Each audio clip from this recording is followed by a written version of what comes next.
It's the 4th of July, or maybe it's just a Tuesday night and your neighbor decided to set off fireworks anyway. You're on the couch, completely relaxed, and then it happens. A single loud boom outside and your dog transforms. Not gradually, instantly. He was asleep 3 seconds ago. Now he's pressed against the wall, shaking like the floor is disappearing beneath him. His eyes are wide. His breathing is rapid and shallow. He's trying to climb into your lap, even though he weighs 60 pounds. And no matter what you do, no matter how calmly you speak, no matter how many times you tell him it's okay, nothing reaches him. He's gone somewhere you can't follow. And here's what most people never stop to ask. Why does a sound, just a sound, do that to a dog? Most people assume it's simple. Loud noises are startling. Dogs have sensitive hearing. They get scared. End of story. But that explanation doesn't hold up. Because if it were just about volume, every loud noise would trigger the same response. A car backfiring, a door slamming, a dropped pan in the kitchen. And yet, for most dogs, those sounds barely register, while the specific crack and rumble of thunder or fireworks sends them into a full physiological crisis. That distinction is not random, and psychology has spent years figuring out exactly why. Researchers at the University of Bristol's Animal Behaviour and Welfare Group, along with teams from the Royal Veterinary College in London, have studied noise sensitivity in dogs extensively, and what they found completely reframes the conversation. This isn't a personality quirk. It isn't poor training. What's happening in a noise-phobic dog is a deeply biological response with roots that go back thousands of years, shaped by survival, memory, and a nervous system that was never designed for the modern world. To understand it, you have to start with how a dog's brain processes sound differently from ours. When a loud, sudden, low-frequency sound occurs, like thunder or an explosion, it doesn't just travel through a dog's ears, it travels through their entire body. Dogs can detect frequencies and vibrations far below what humans can perceive.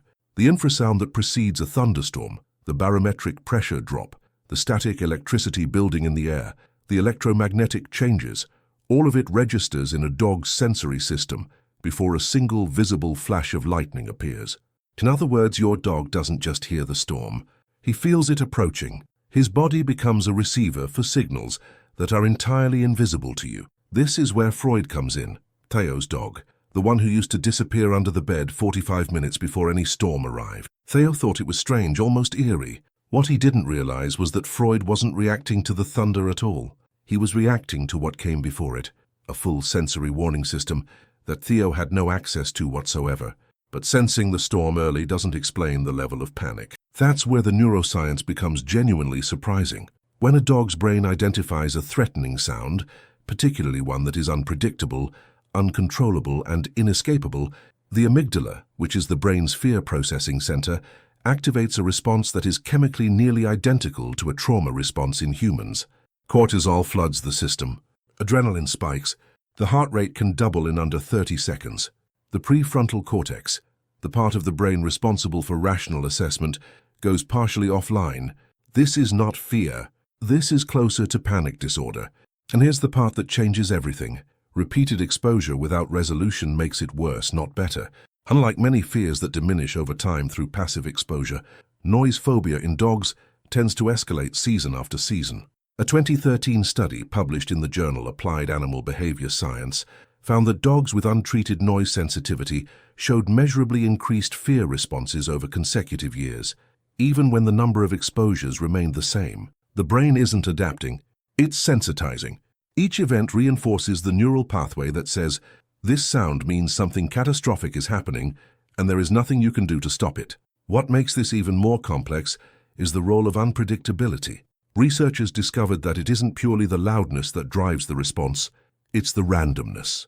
A dog can tolerate a predictable loud sound far better than an unpredictable one of the same volume. The brain's threat detection system is calibrated to react most intensely to things it cannot anticipate or control. Fireworks are the worst possible combination. They are loud, random, and they come from every direction with no pattern the dog can learn or prepare for. This is the same neurological principle that underlies anxiety in humans. Uncertainty is more physiologically stressful than predictable pain. There's also a layer that most people never consider, the social dimension. Dogs are deeply attuned to the emotional state of the humans around them. When a thunderstorm sends your dog into panic, and you respond with your own elevated anxiety, hovering, over-reassuring, frantically trying to comfort. Your dog's nervous system reads your behavior as confirmation that yes, something terrible is actually happening. Your distress becomes data. It amplifies his. Theo learned this the hard way. The more desperately he tried to calm Freud during storms, the worse Freud seemed to get. Not because comfort is wrong, but because the way it was delivered communicated urgency rather than safety. The science here points towards something counterintuitive. The most effective human response to a dog in noise panic is calm, grounded, unremarkable presence. Not indifference, presence. The difference is enormous. A calm nervous system next to a panicked one can actually help regulate the dog's physiological state through a process researchers call co-regulation. You become a biological anchor. For owners watching this, there are things worth noticing in your own dog. Does the fear response begin before the storm arrives, before you've heard anything? Does your dog seek enclosed spaces, pressing himself into corners or behind furniture? Does he pant, pace, drool, or lose interest in food during these events? All of these are signs of a nervous system in crisis, not a dog being dramatic or seeking attention. And there are interventions that research supports, from specifically designed compression garments that reduce sensory overwhelm to carefully managed desensitization protocols using recorded sound at controlled volumes, to veterinary-guided anti-anxiety support in severe cases. None of these are quick fixes, but they are grounded in the same neuroscience that explains the problem. What strikes me most about all of this is what it reveals about the relationship between dogs and the world humans have built around them. Dogs evolved alongside us over thousands of years, in quieter environments, with slower rhythms and more predictable threats. The modern world is full of sounds and intensities their nervous systems were never designed to handle, and they navigate it entirely without explanation. They can't understand that fireworks are celebration. They can't be told that thunder won't hurt them. All they have is their nervous system, their sensory experience, and the human beside them, and what that human communicates through their own presence, their own calm, their own quiet certainty that things are okay. That's a significant responsibility, and understanding the neuroscience behind the fear doesn't just make you more informed, it makes you a different kind of companion. Does your dog show signs of noise sensitivity? Does he react to storms, fireworks, or other sounds in ways that have always puzzled you? Tell me about it in the comments. I'd genuinely like to know what you've observed, and whether any of this reframes what you've been seeing. And if this kind of deep dive into dog and cat psychology is what you're looking for, subscribe, because we go exactly this deep every single week, with the research to back it up.